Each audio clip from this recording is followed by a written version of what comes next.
Hi guys, ഞാൻ Robin Titus ആണ്. അപ്പം ഞാൻ ഇത്തരം സബ്ജക്റ്റുകൾ എടുത്ത് ഒരു വീഡിയോ ചെയ്യുന്ന വ്യക്തി അല്ല.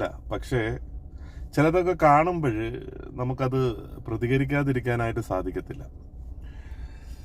അതുകൊണ്ട് മാത്രമാണ് ഞാൻ ഈ ഒരു സബ്ജക്റ്റിനെ കുറിച്ച് സംസാരിക്കാൻ ആഗ്രഹിക്കുന്നത്. ഓക്കെ, സംഭവം എന്താണെന്ന് വെച്ചാൽ, നെയ്യാറ്റിൻകരയിൽ വർഷങ്ങളോളം സ്നേഹിച്ച് കല്യാണമൊക്കെ കഴിച്ച് 10 വർഷത്തോളം ഒരുമിച്ച് ജീവിച്ച ഒരു കുടുംബം. വിഷ്ണു എന്ന ചെറുപ്പക്കാരൻ, ആൽമ എന്ന ചെറുപ്പക്കാരി. പെട്ടെന്നൊരു ദിവസം നമ്മൾ കേൾക്കുന്നത് സംഭവം നെയ്യാറ്റിൻകരയിലാണ്, പെൺകുട്ടി മരണപ്പെട്ടു എന്നാണ്.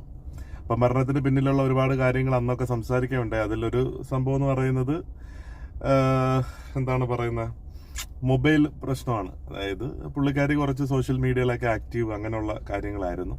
എന്നാൽ കഴിഞ്ഞ ദിവസങ്ങളിലൊക്കെ പുറത്തു വന്ന വാർത്ത വളരെ ഞെട്ടിക്കുന്നതാണ്.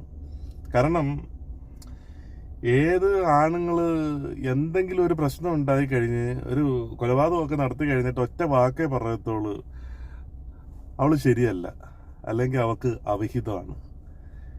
എനിക്കറിയാൻ മേലാത്തോണ്ട് ചോദിക്കുക, അവർക്ക് അവിഹിതമാണോ അല്ലെങ്കിൽ അവൾ ശരിയല്ല എങ്കിൽ നീയൊക്കെ എന്തിനാണ് നിന്റെയൊക്കെ ജീവിതം നശിപ്പിക്കുന്നത്? അവളെ അവളുടെ വഴിക്ക് വിടണം, അവളെ എവിടെങ്കിലും പോയിക്കോട്ടെ. എന്തിനാണ് അവളെ പോയി കൊന്നു കളഞ്ഞപ്പോൾ നിന്റെ അസുഖം അങ്ങ് തീർന്നോ? എന്നിട്ട് കുടുംബക്കാര് മറ്റേവര് മറിച്ചവർ എല്ലാവരും കൂടെ വന്നിട്ട് പറയുകയാണ് അവൾക്ക് അവിഹിതം ഉണ്ടായിരുന്നു, അവൻ ഒരുപാട് സഹിച്ചു, ഒരു പക്ഷേ സഹിച്ചത് കൊണ്ടാണ് ഇങ്ങനെയൊക്കെ ചെയ്ത്.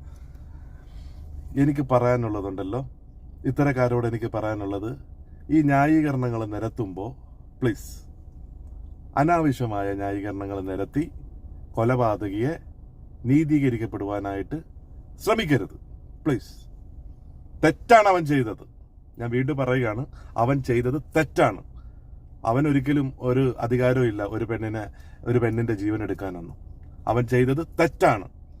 ആ തെറ്റിനെ ന്യായീകരിക്കുന്ന ആരാണെങ്കിലും അംഗീകരിക്കാൻ പറ്റത്തില്ല. അവന് ഓപ്ഷൻസ് ഒരുപാടുണ്ടായിരുന്നു. പക്ഷെ ആ ഓപ്ഷൻസ് ഒന്നും അവൻ ഉപയോഗിക്കാതെ നീതി ന്യായ വ്യവസ്ഥകൾ നിനക്ക് വേണ്ടെങ്കിൽ നീ കളഞ്ഞേക്ക്.